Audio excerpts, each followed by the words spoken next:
Ada adagium mengatakan harimau mati meninggalkan belang, gajah mati meninggalkan gadingnya, dan manusia mati meninggalkan namanya.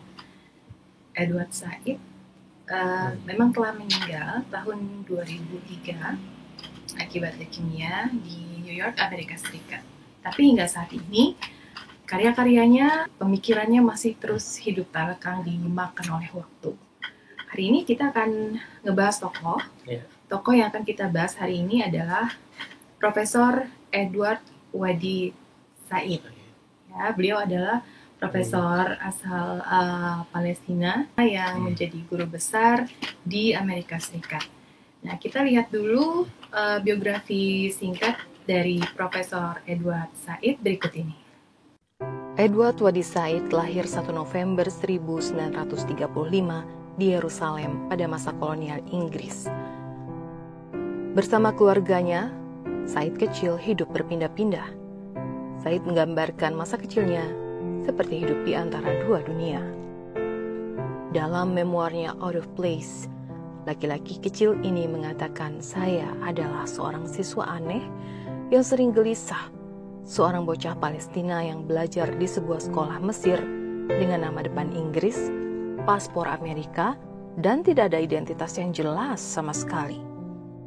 Tahun 1951, ia dikeluarkan dari Victoria College Alexandria karena prestasi dan kelakuan yang buruk. Keluarganya lalu memutuskan mengirimnya ke Amerika Serikat. Ia lalu meraih gelar sarjananya pada tahun 1957, gelar master pada tahun 1960, dan doktor pada 1964. Tahun 1978, Orientalism, sebuah magnum opus miliknya, diterbitkan. Ia menafsir ulang konsep pemikiran orientalis. Pandangan politiknya mendukung pendirian negara Palestina yang berdaulat. Secara lantang ia gambarkan dengan menuntut hak politik dan HAM untuk rakyat Palestina di Israel. Robert Fish bahkan menyebutnya sebagai suara politik rakyat Palestina yang paling keras. Said wafat di New York akibat leukemia pada 2003. Meski demikian, pemikiran dan karyanya masih tetap hidup hingga sekarang. Ya, itu tadi brief biografi ya. Nanti kita akan menguraikan tentang karya-karya intelektualnya, juga pemikirannya. Nah, ini yang terpenting ya. Gitu. Kita langsung aja ya. Oke. Tadi kita sudah melihat ya bahwa Edward Said sendiri sebetulnya kalau kita lihat mulai dari biografinya ini menarik, dan sebetulnya dari biografi beliau, dari pengalaman hidup beliau itu juga dalam banyak hal mempengaruhi corak pemikiran dan karya-karya beliau dalam memahami persoalan dan juga kemudian bahkan dalam aktivisme politiknya. Edward Said ini dia sendiri menempatkan dirinya selalu dalam posisi yang berada pada kondisi marginal. Ketika beliau pindah ke Amerika Serikat, Profesor Edward Said sendiri juga merasa dalam posisi yang marginal juga, dalam konteks ketika kebudayaan mainstream yang ada di Amerika Serikat pada waktu itu membangun bingkai atau framing yang kurang baik, yang minor gitu, terhadap posisi beliau dalam konteks sebagai orang yang beridentitas Arab gitu. Satu hal yang menarik yang sebetulnya menjadi momentum penting dari turning point posisi politik Profesor Edward Said, bukan hanya sebagai scholar yang bergelut di bidang kesastraan dan kajian musik, dan tapi juga dikenal dengan karya-karyanya yang memiliki kritisisme yang sangat kuat, dimensi politik pembebasan, terus kemudian juga pandangan-pandangan yang memiliki makna resistensi yang kuat dalam konteks menghadapi terkait dengan problem-problem relasi antara negara maju dan dunia ketiga, ataupun bagaimana konstruksi tentang wacana hegemonik peradaban Eropa memaknai dunia timur dan lain sebagainya. Itu sebetulnya dimulai pada momen penting yaitu terkait dengan Perang Arab gitu. Pada tahun 1967 dan kemudian pada tahun selanjutnya pada tahun 1973. Kejadian dan momen perang tersebut memberikan suatu kesadaran baru bagi Edward Said, di mana dia melihat bahwa persepsi negara-negara Amerika Serikat dan Eropa, terutama dalam konteks diskursus dalam ruang publik intelektual ataupun media massa, cenderung melihat dunia Arab gitu, dan dunia ketiga sebagai dunia yang terbelakang, penuh dengan kemarahan, gitu, identik dengan kekerasan dan radikalisme. Gitu. Oleh karena itu maka sebetulnya peradaban Barat dengan rasionalitasnya itu memiliki peran penting untuk membebaskan mereka dari keterbelakangan. Gitu. Nah, dalam kondisi seperti ini kemudian Said merasa bahwa dia memiliki sebuah perspektif baru, sebuah semacam tugas intelektual baru, gitu kan, untuk menuliskan kembali gitu bagaimana kemudian sejarah relasi antara negara-negara dunia pertama dengan dunia ketiga, atau kemudian negara-negara yang berkuasa kolonial dengan colonialized, atau negara yang terjajah yang sebetulnya yang kemudian prosesnya mempengaruhi bahkan sampai pada era pasca kolonial gitu. Nah, dari situlah selanjutnya ada beberapa karya yang cukup penting gitu yang terkait dengan sebuah kesadaran yang berdimensi politik dan resistensi ini. Dan karya yang paling penting sebetulnya dari Edward Said pada awalnya dan sangat mempengaruhi juga kajian-kajian studi kritis gitu, berbasis kebudayaan, itu adalah karyanya yaitu Orientalisme gitu. Tahun 1978 ya? Iya, tahun 1978. Fondasi dari karya Orientalisme tersebut sebetulnya Said melihat bahwa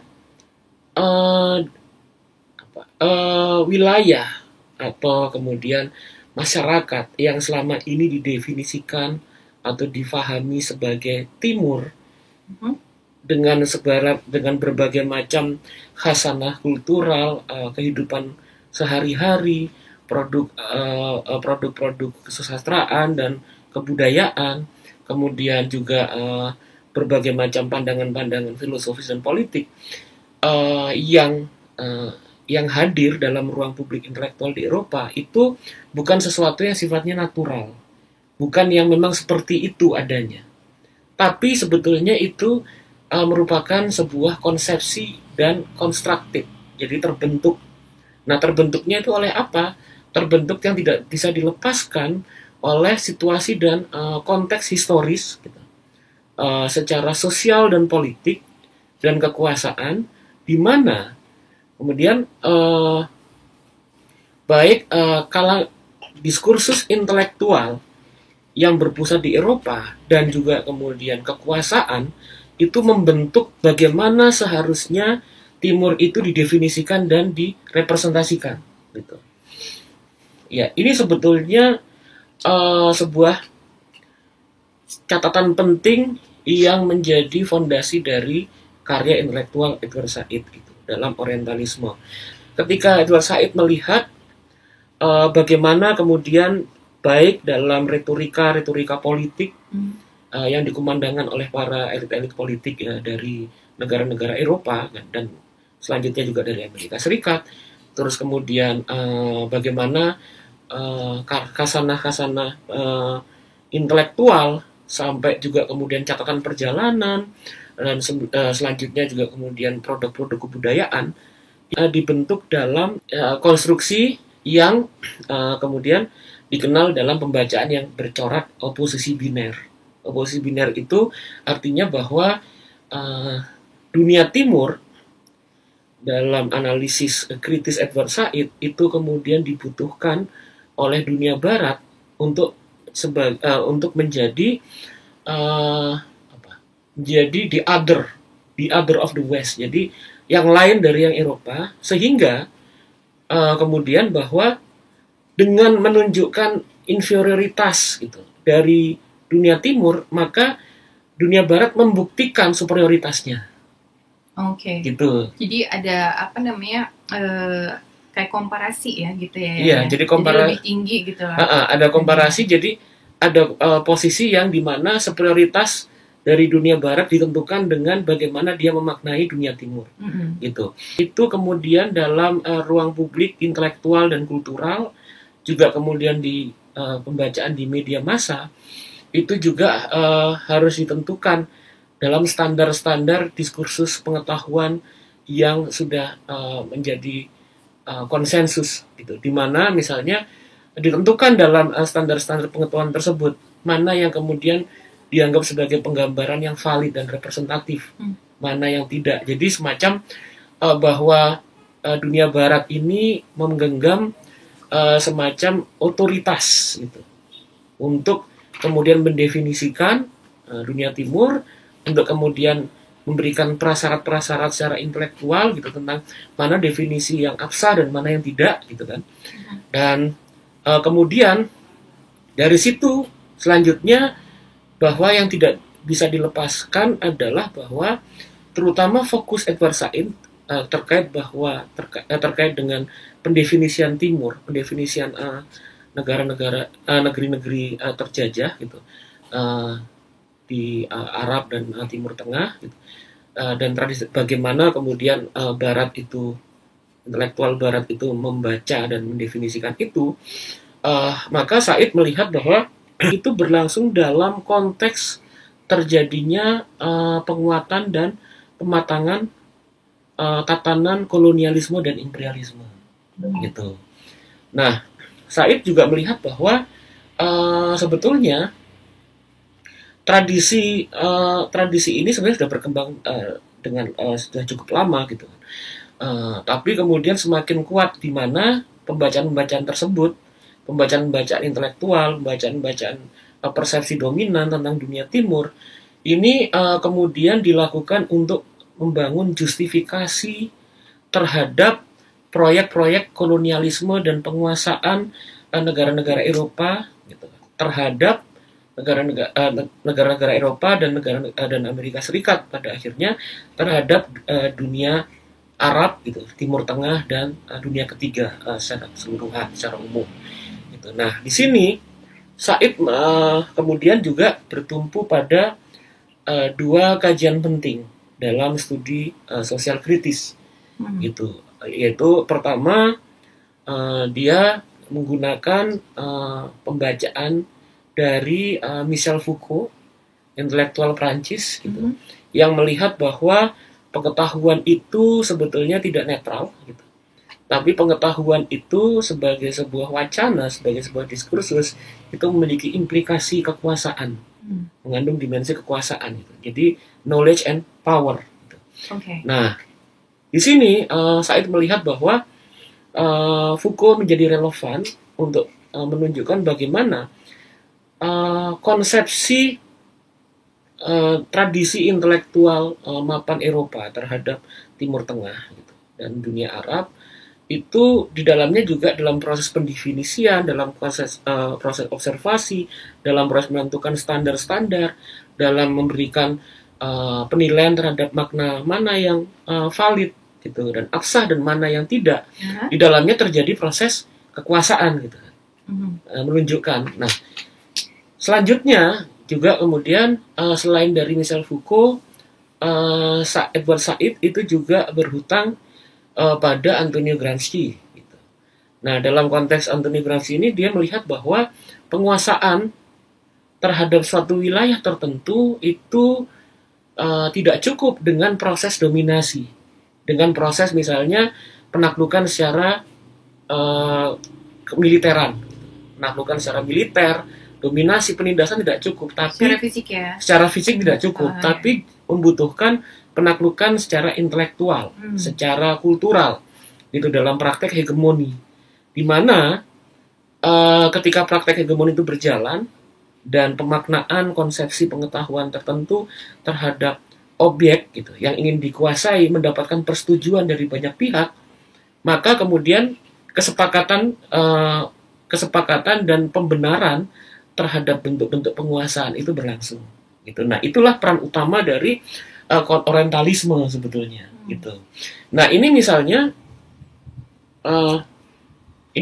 oleh Edward Said itu ditunjukkan gitu, ketika Napoleon Bonaparte itu menguasai Mesir pada tahun 1789.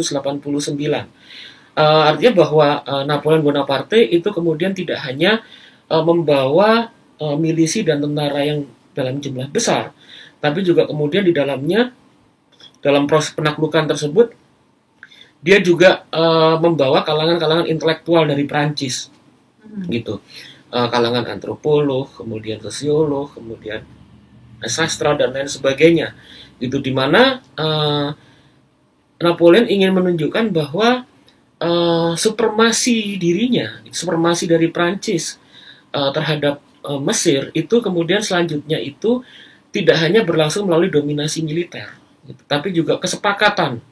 Gitu, kesepakatan baik dari masyarakat Prancis ataupun Mesir bahwa memang Prancis memiliki hak gitu atau absah untuk melakukan penaklukan terhadap Mesir tadi, gitu. Nah, dan selanjutnya itu juga untuk menunjukkan superioritas kebudayaan Eropa pada waktu itu, maka terhadap masyarakat yang ditaklukkan, yaitu masyarakat Mesir, maka dibutuhkanlah seperangkat khasanah intelektual dan kemudian kalangan-kalangan intelektual dan kalangan-kalangan scholar dan lain sebagainya yang memegang otoritas pengetahuan dalam praktek-praktek proses kolonialisme tadi. Gitu. Nah, dari situ misalnya kemudian kita bisa melihat bahwa berbagai pandangan-pandangan tertentu tentang dunia Arab dan Timur Tengah itu kemudian terbangun dalam proses yang berjalan seiring dengan penguatan imperialisme itu dalam bentuk-bentuk wacana-wacana pengetahuan dan juga wacana-wacana kebudayaan yang menunjukkan supremasi Eropa. Gitu. Contoh misalnya Ernest Renan, gitu. Ernest Renan itu seorang filsuf, gitu, dan sarjana yang kemudian mengkonstruksikan tentang makna nasionalisme misalnya, itu juga dalam beberapa hal itu pernah membangun sebuah perspektif argumen bahwa dia bilang coba kalau kita lihat melihat dalam hubungan antara peradaban besar Eropa dengan masyarakat Timur Tengah, maka akan kita saksikan keterbelakangan dan inferioritas dari negeri-negeri Muhammadanisme. Gitu. Nah, negeri Timur Tengah ya. Timur Tengah Muhammadanisme. Sehingga dalam perspektif ini kemudian Renan ingin menunjukkan misalnya bahwa tanpa sentuhan, gitu, tanpa proses pemberadaban dari masyarakat Eropa, maka dunia Timur Tengah dan negeri-negeri Islam itu tidak akan pernah berkembang dan menjadi negeri yang beradab seperti itu. Dan kemudian misalnya salah seorang pujangga dari Eropa namanya Rudyard Kipling itu melihat bahwa apa yang selama ini kita maknai sebagai kolonialisme dan imperialisme itu bukan sesuatu dalam perspektif dia dan dapatkan pembenaran oleh narasi besar gitu, metropolis itu Eropa, bahwa kolonialisme dan imperialisme itu bukan suatu hal yang negatif, tapi sebagai bentuk di mana itu semua adalah tugas dan kewajiban dari masyarakat Eropa, dari kalangan peradaban kulit putih gitu, untuk memberadabkan negeri-negeri di luar kontinennya. Jadi ini menjadi sebuah misi suci sebetulnya dalam konstruksi ini, gitu. Padahal sebetulnya itu justifikasi juga ya. Iya, nah itu sebetulnya adalah yang disebut sebagai bagaimana diskursus pengetahuan itu menjadi praktik justifikasi terhadap berbagai bentuk penundukan terhadap yang lain. Gitu. Dan juga misalnya pada periode sebelumnya juga misalnya beberapa artikulasi pandangan-pandangan seperti ini misalnya ditampilkan oleh salah seorang filsuf namanya John Locke gitu, yang selama ini dikenal sebagai intelektual yang mendukung kebebasan dan sebagai proponen dari, jadi inisiator utama dari liberalisme misalnya, bahwa dia bilang iya bahwa setiap individu memiliki kebebasan gitu.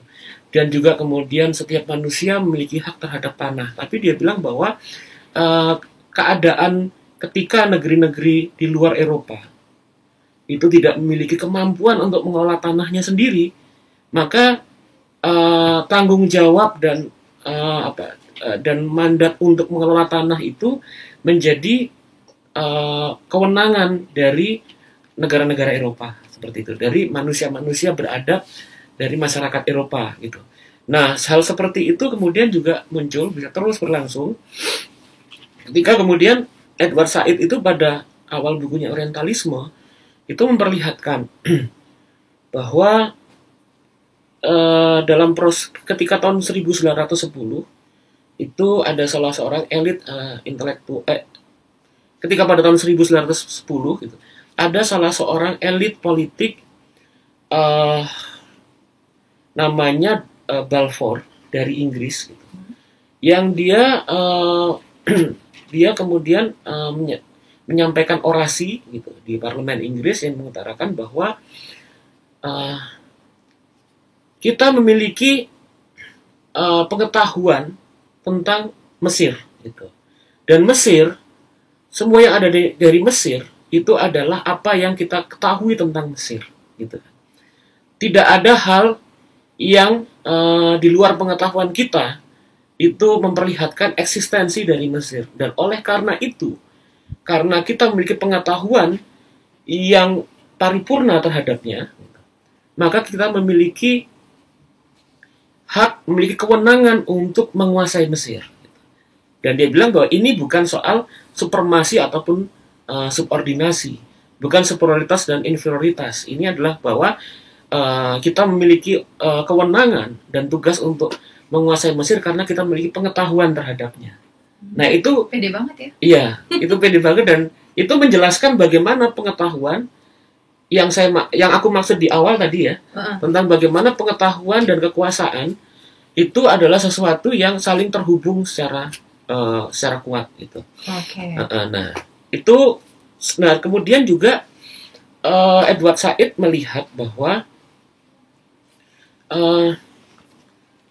imperialisme dan kolonialisme ini juga memiliki corak gitu. Kalau misalnya tadi bagaimana kemudian corak-corak antara imperialisme yang berlangsung di Prancis gitu kan, dan di Inggris itu mereka tinggal, mereka menguasai, mereka membangun koloni yang kuat di sana gitu kan. Mereka melakukan tidak hanya secara hubungan imperialis melakukan kontrol, tapi mereka membangun kolonialisme, mereka aparat-aparat dan sebagian dari masyarakatnya tinggal di sana. Artinya prakteknya itu berlangsung secara langsung gitu kan. Nah, polanya agak berbeda nih dengan imperialisme Amerika Serikat gitu. Bedanya gimana? Bedanya bahwa Amerika Serikat tidak membangun kolonialisme di Timur Tengah dan dunia Arab itu secara langsung tadi, tidak melalui praktek settlement dan kolonialisme yang mapan gitu. Nah, jadi kontrol Amerika Serikat kemudian terhadap Arab, terhadap Timur Tengah, dan juga khususnya pemaknaan terhadap dunia Islam itu dibentuk melalui melalui perantara, yaitu terkait dengan keberadaan eksistensi dari Israel. Gitu. Jadi Israel ini menjadi perantara bagi kepentingan Amerika Serikat di dunia Timur Tengah dan di masyarakat di dunia Arab gitu.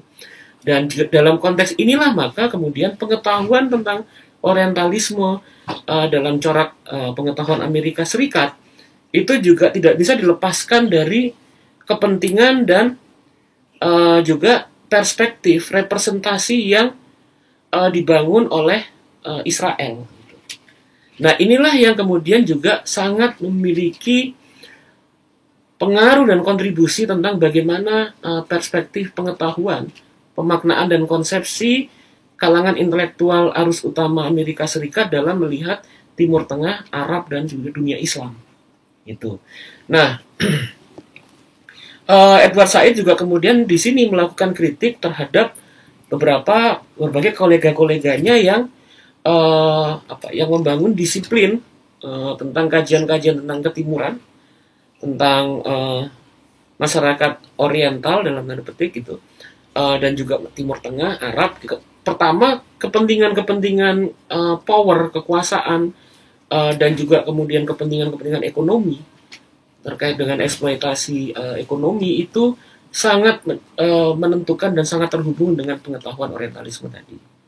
Dan juga misalnya tidak saja dalam karyanya Orientalisme, tapi kalau tadi kita jelaskan bahwa pada periode ini 1978 dia menulis Orientalisme, dan selanjutnya dia menulis The Question of Palestine, dan selanjutnya Covering Islam gitu. Nah, di situ bahwa kalau Said melihat bahwa baik dunia intelektual, kemudian media massa, produk-produk pop culture gitu, yang dibentuk, yang diciptakan dari Amerika Serikat untuk membangun konsepsi yang khas, yang sempit tentang masyarakat Timur Tengah dan Arab tadi, gitu. Itu kemudian juga tidak terlepas dari model-model prejudice, gitu. Prejudice, terus kemudian pembentukan oposisi biner, juga kemudian bagaimana kehendak untuk menguasai dan menentukan standar-standar tertentu, yang semua itu sangat berhubungan dengan kepentingan-kepentingan dari kepentingan-kepentingan ekonomi politik, kolonialisme, dan juga selanjutnya kepentingan dominasi itu Amerika dan terutama sekutunya Israel.